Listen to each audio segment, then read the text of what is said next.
ഞങ്ങൾ സംരക്ഷണം നൽകേണ്ടതുണ്ട് എന്ന അവസ്ഥ വന്നാൽ സംരക്ഷിക്കുന്നതിൽ ഞങ്ങൾക്ക് യാതൊരു പ്രശ്നം ഉണ്ടാവില്ല.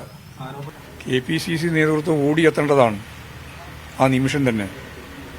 എന്താണ് ഇതിൻ്റെ പിന്നിലുള്ളത് എന്ന് മനസ്സിലാക്കേണ്ടതാണ്. അവർക്ക് തന്നെ കുറേ കാര്യങ്ങൾ അറിയുന്നതാണ്. എന്നിട്ട് KPCC പ്രസിഡന്റ് പ്രതികരിച്ചത് നിങ്ങൾക്കെല്ലാം അറിയാം. അന്തവും കുന്തവും ഇല്ലാത്ത ഒരു കുടുംബം, മകനും അതുപോലെ ട്രഷററായിട്ടുള്ള വിജയനും മരിച്ചപ്പോൾ അന്തവും കുന്തവും ഇല്ലാത്ത ഒരു കുടുംബം. പിന്നെയോ സതീശൻ എന്താ പറഞ്ഞത്? VD സതീശൻ പറഞ്ഞത് എന്താ? കുടുംബം ഞങ്ങളെ ഭീഷണിപ്പെടുത്തുകയാണെന്നാണ്. വയനാട് DCC ട്രഷറർ NM വിജയൻ്റെ കുടുംബത്തെ CPM സംരക്ഷിക്കും. കോൺഗ്രസ് ആണ് സംരക്ഷിക്കേണ്ടത്. പക്ഷേ കോൺഗ്രസ് ചെയ്തില്ലെങ്കിൽ ഞങ്ങൾ തന്നെ നോക്കുമെന്ന് പറഞ്ഞിരിക്കുകയാണ് CPMൻ്റെ സംസ്ഥാന സെക്രട്ടറി MV ഗോവിന്ദൻ മാസ്റ്റർ. കോൺഗ്രസ്സിന് ഒരു അവസരം കൊടുക്കും. കോൺഗ്രസ് എന്നിട്ടും ചെയ്തില്ലെങ്കിൽ ആ കുടുംബത്തിന് വേണ്ട സഹായങ്ങളെക്കുറിച്ച് CPM ആലോചിക്കുമെന്നാണ് ഗോവിന്ദൻ മാഷ് ഇന്ന് വയനാട്ടിൽ DCC ട്രഷററുടെ കുടുംബത്തെ സന്ദർശിച്ച ശേഷം മാധ്യമങ്ങളെ കണ്ട സമയത്ത് വ്യക്തമാക്കിയത്. കോൺഗ്രസ്സിന് പറഞ്ഞ ഗുരുതരമായ ആരോപണങ്ങളെക്കുറിച്ചും വ്യക്തമായിട്ട് അദ്ദേഹം സംസാരിക്കുന്നുണ്ട്. മാത്രമല്ല, ഒരു അച്ഛനും മകനും മരണപ്പെട്ട കുടുംബത്തെക്കുറിച്ച് ഒരാൾ പറയാൻ പാടില്ലാത്ത കാര്യമാണ് KPCC അധ്യക്ഷൻ K സുധാകരനും പ്രതിപക്ഷ നേതാവ് VD സതീശനും മുൻ പ്രതിപക്ഷാവ് രമേശ് ചെന്നിത്തലയും ചെയ്തതെന്നും ഉദാഹരണ സഹിതം അദ്ദേഹം വ്യക്തമാക്കുന്നുണ്ട്. നമുക്ക് അദ്ദേഹത്തിൻ്റെ വാക്കുകൾ നമുക്കൊന്ന് കേൾക്കാം. ഞങ്ങൾ ഈ കാര്യങ്ങളുമായി ബന്ധപ്പെട്ടുകൊണ്ടിരിക്കുകയും കോൺഗ്രസിൻ്റെ ഒരു 19 വർഷക്കാലത്തെ സംഘടനാ പ്രവർത്തകനായിട്ട് നിൽക്കുകയും അദ്ദേഹത്തിൻ്റെ മകൻ അംഗവൈകല്യമുള്ള ഒരു ചെറുപ്പക്കാരൻ അദ്ദേഹത്തെ കൂടി ചേർത്ത് ആത്മഹത്യ ചെയ്യുക എന്നുള്ളത് വളരെ അപൂർവമായ ഒരു സംഭവമാണ്. 2021 മുതൽ KPCCയുമായിട്ട് ബന്ധപ്പെടുകയും അതിന് അദ്ദേഹത്തെ സംരക്ഷണവുമായിട്ട് ബന്ധപ്പെട്ട ചുമതല നിരവധി കോൺഗ്രസ് നേതൃത്വത്തിൻ്റെ ഭാഗമായിട്ടുള്ള ആളുകളുടെ ചെയ്തികളുമായിട്ട് ബന്ധപ്പെട്ട് കടക്കണിയിൽപ്പെട്ട മനുഷ്യൻ KPCCക്ക് തന്നെ കത്തെഴുതിയിട്ട് ആ കത്തിൻ്റെ ഉള്ളടക്കത്തെ ഗൗനിക്കാൻ അവരാരും തയ്യാറായില്ല എന്നുള്ളതാണ് സത്യം പറഞ്ഞാൽ ഈ മരണത്തിലേക്ക് നയിച്ചത്. ഇവിടെയുള്ള MLA ശ്രീ IC ബാലകൃഷ്ണൻ ശുപാർശ കത്ത് കൊടുത്തതിനെ അടിസ്ഥാനപ്പെടുത്തിയിട്ട് 7 കൊല്ലം സർവീസ് ഉണ്ടായിരുന്ന മകനെ അവിടെ നിന്ന് പിരിച്ചുവിടുകയാണ്. എന്നിട്ട് ശുപാർശ കത്ത് നൽകിയിട്ടുള്ള ആളെ നിയമിക്കുന്നു. ശുപാർശ കത്ത് വെറുതെയല്ല, ഇവിടെ എല്ലാവർക്കും അറിയുന്നൊരു കാര്യമാണ്. പണം വാങ്ങിയിട്ടാണ് മുഴുവൻ എല്ലാ തരത്തിലുള്ള നിയമനവും നടത്തിയിട്ടുള്ളത്. അതിനുശേഷവും അവിടെ ഇതേ പോസ്റ്റ് 2 പോസ്റ്റ് ഉണ്ടായി നിയമനം നടത്തുകയും ചെയ്തു. അപ്പോഴും ഈ മകനെ പരിഗണിക്കുന്ന നില സ്വീകരിച്ചില്ല. പിന്നെ ആശ്രയമറ്റ മകനെ മാത്രം ഒഴിവാക്കി നിർത്തി സ്വന്തം ആത്മഹത്യ ചെയ്യുക എന്നുള്ളത് അസാധ്യമാണെന്ന നിഗമനത്തിലാവണം ആദ്യം മകനെയും പിന്നീട് അയാളും സ്വയം മരിച്ചത്. ഇവിടെ DCC പ്രസിഡന്റ് ഈ കാര്യങ്ങളെല്ലാം അറിയുന്ന സംവിധാനവുമായി ബന്ധപ്പെട്ട ഒരാളാണ്.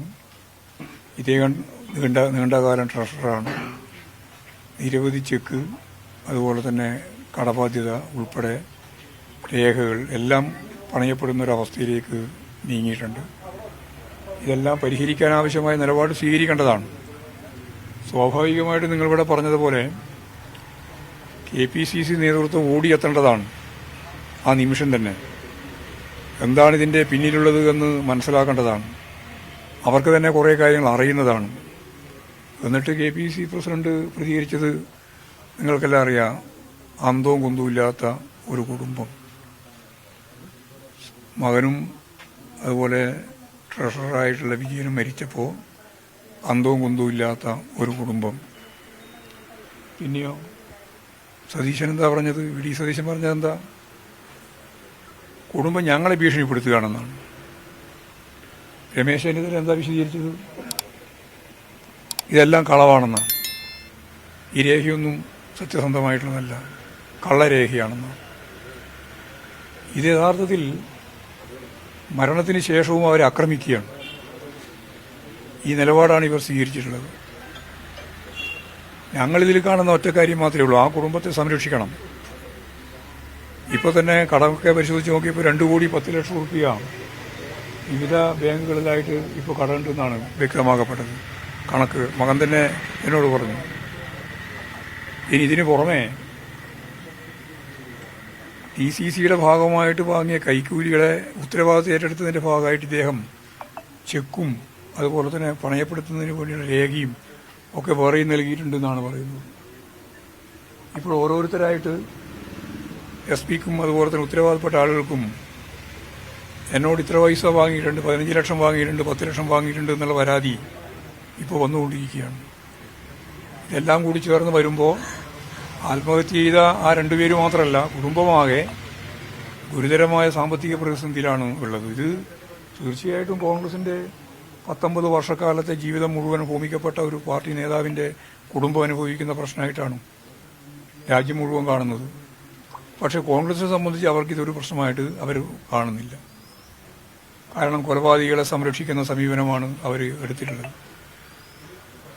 അതുപോലെ ഇത് ഒരു ഒറ്റപ്പെട്ട സംഭവമൊന്നുമില്ല വയനാട് സംബന്ധിച്ച്. വയനാട്ടിൽ മാനന്തവാടിയിലെ ജോണിയുടെ കാര്യം എല്ലാവർക്കും അറിയാലോ. അദ്ദേഹത്തെ സ്ഥാനാർത്ഥിയായിട്ട് നിർത്തി, എന്നിട്ട് സുധാകരൻ തന്നെ നേതൃത്വം കൊടുത്തുകൊണ്ടൊരു ബദൽ സ്ഥാനാർത്ഥിയെ നിർത്തി. ഒറ്റ ഉദ്ദേശം ഉണ്ടായിരുന്നല്ലോ, ജോണിനെ തോൽപ്പിക്കുക. ജോണീനെ അവസാനം വോട്ടെണ്ണി നോക്കിയപ്പോൾ 8 വോട്ടാണ് കിട്ടിയത്. 8 വോട്ട്. തൊട്ടടുത്ത ദിവസമാണ് അദ്ദേഹം പാർട്ടി ഓഫീസിൽ പോയിട്ട് തൂങ്ങി മരിച്ചത്. ഇതൊക്കെ വയനാട്ടിലുണ്ടായത് തന്നെയാണ്. കോൺഗ്രസ്സുകാർ അങ്ങോട്ടും ഇങ്ങോട്ടും കളിക്കുന്നതിന്റെ ഭാഗമായിട്ട് എന്തൊക്കെ സംഭവങ്ങൾ ഉണ്ടാകുന്നു എന്നുള്ളത് ഒരു സാമ്പിൾ മാത്രം ഞാൻ ചൂണ്ടിക്കാണിച്ചു എന്ന് മാത്രമേ. വളരെ വളരെ അപകടകരമായ ഒരു നിലപാടാണ് ഈ കോൺഗ്രസ് നേതൃത്വം എടുത്തുകൊണ്ടിരിക്കുന്നത്. ധീരജ് എന്ന് പറയുന്ന ഒരു ചെറുപ്പക്കാരനെ വെട്ടിക്കൊന്നപ്പോൾ കോളേജിൽ കയറിയിട്ടാണ് വെട്ടിക്കൊന്നത്. ആ കൊന്ന പൈലിയെ ഒപ്പം കൊണ്ട് നടക്കുകയാണ് ഇപ്പോഴും പോലും. എൻ്റെ കുട്ടികളാണെന്നാണ് പറഞ്ഞുകൊണ്ടിരിക്കുന്നത്. ഇതാണ് കോൺഗ്രസിന്റെ ഒരു സംസ്കാരം. ഞങ്ങളുടെ ഏതെങ്കിലും ഒരു പ്രശ്നമാണ് എന്നെങ്കിൽ ഈ മാധ്യമങ്ങളൊക്കെ എത്ര ദിവസത്തെ ചർച്ച നടത്തുമായിരുന്നു.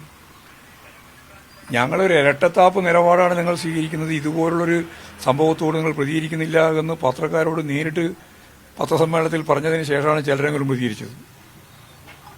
അല്ലെങ്കിൽ ആ രീതിയിലുള്ള പ്രതികരണമില്ല എന്ന് പറഞ്ഞ് ഇതൊക്കെ വളരെ വളരെ അപകടകരമായ ഒരു സാഹചര്യമാണ് സൃഷ്ടിക്കപ്പെടുന്നത് എന്നാണ് അത് സംബന്ധിച്ച് പാർട്ടിക്കുള്ള അഭിപ്രായം. ഞങ്ങൾ ഒരു മനുഷ്യത്വപരമായ നിലപാട് സ്വീകരിക്കുന്നു എന്ന് മാത്രമേ ഉള്ളൂ.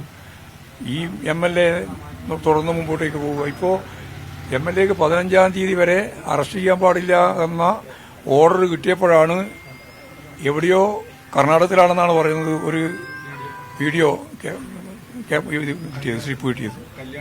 കല്യാണം ഇത്രയും ദിവസം കഴിഞ്ഞ ജനങ്ങളെ അഭിമുഖീകരിക്കാൻ കഴിയാത്തൊരവസ്ഥയാണ്. നിങ്ങൾക്കിപ്പോൾ കോൺഗ്രസിന്റെ സംരക്ഷണം ഉണ്ടെന്നുള്ളത് ശരിയാ, പക്ഷെ ജനങ്ങളെ അഭിമുഖീകരിക്കാൻ സാധിക്കുന്നതല്ല ഒരു MLAക്ക്. അതാ സംഭവം. ഞങ്ങളിപ്പോൾ ഇതിൻ്റെ അകത്ത് സംരക്ഷണം കൊടുക്കാനൊന്നും തീരുമാനിച്ചിട്ടില്ല. ഞങ്ങൾ സംരക്ഷണം നൽകേണ്ടതുണ്ട് എന്ന അവസ്ഥ വന്നാൽ സംരക്ഷിക്കുന്നതിൽ ഞങ്ങൾക്ക് യാതൊരു പ്രശ്നം ഉണ്ടാവില്ല. അങ്ങനെ രാജിവെക്കണം നമ്മൾ നേരത്തെ പറഞ്ഞു കഴിഞ്ഞാണല്ലോ. രാജിവെക്കേണ്ടിയുണ്ട്, ജനങ്ങളോടാണ് മാപ്പ് പറയേണ്ടത്. ഇത്രയും വലിയ ഒരു ആഘാതം സൃഷ്ടിക്കുന്ന സാഹചര്യമാണ് ഇവിടെ ഉണ്ടായിട്ടുള്ളത്. അത് അവർ പറഞ്ഞു, അവർ സാമ്പത്തികമായ പ്രയാസം തന്നെയാണ് പറഞ്ഞത്. ഇപ്പം കണക്കെല്ലാം നോക്കിയപ്പോൾ 2,10,00,000 രൂപയിലധികം ഇപ്പം കടമുണ്ട്.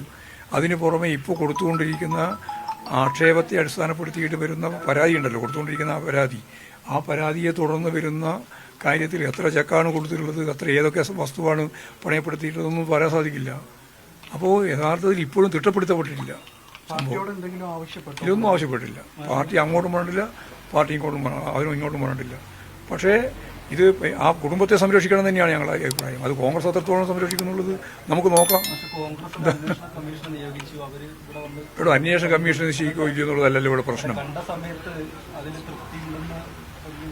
അല്ല, എനിക്ക് അവരുടെ പ്രതികരണത്തിന്റെ പ്രശ്നമല്ല. ഞാൻ പ്രതികരിക്കുന്നത് ഇങ്ങനെ ഒരു സംഭവം ഉണ്ടായി കഴിഞ്ഞിരിക്കുന്നു. ആ സംഭവത്തെ തുടർന്ന് ഇത്ര വലിയൊരു കടക്കണിയിൽ അവർ പെട്ടിരിക്കുകയാണ്. അവരെങ്ങനെയാണ് സംരക്ഷിക്കുക എന്നുള്ളത് ആലോചിക്കണ്ടേ? അത് ആലോചിക്കേണ്ടത് കോൺഗ്രസ് അല്ലേ? ഇനി കോൺഗ്രസ് ആലോചിക്കുന്നില്ല എന്ന് പറഞ്ഞാൽ നമുക്ക് ആലോചിക്കാം. VIC ബാലകൃഷ്ണനെതിരെ സമരം ശക്തമാക്കാനുള്ള തുടക്കത്തിൽ കുടുംബം ചില സംശയങ്ങളൊക്കെ പറഞ്ഞിരുന്നു. അതിന് അത് തെറ്റിദ്ധാരണ മൂലമാണെന്നാണ് അവസാനം. ഞങ്ങളിപ്പോൾ ആ ഒരു തർക്കത്തിലേക്ക് ഞാൻ പോകാൻ ഉദ്ദേശിക്കുന്നില്ല. എന്തിനാണ് അതിന്റെ കാര്യം? ഒരു കുടുംബത്തിന്റെ അവസ്ഥ കൃത്യമായിട്ട് മനസ്സിലാക്കിയിട്ടുള്ളവരാണ് നമ്മളെല്ലാം. അതിന്റെ പശ്ചാത്തലത്തിൽ പിന്നെ അതിന്റെ അകത്ത് ആദ്യം പറഞ്ഞത് ഇങ്ങനെയാണോ തെറ്റായി പറഞ്ഞാണോ, അത് ഇവർ രണ്ടും ഈ മൂന്നാളും പറഞ്ഞത് ഞാൻ പറഞ്ഞില്ല ഇവിടെ. അവരുടെ പ്രതികരണം അങ്ങനെയായിരുന്നു. ആ പ്രതികരണം വെച്ചുകൊണ്ട് എന്ത് ചെയ്യാനാണ് സാധിക്കുക?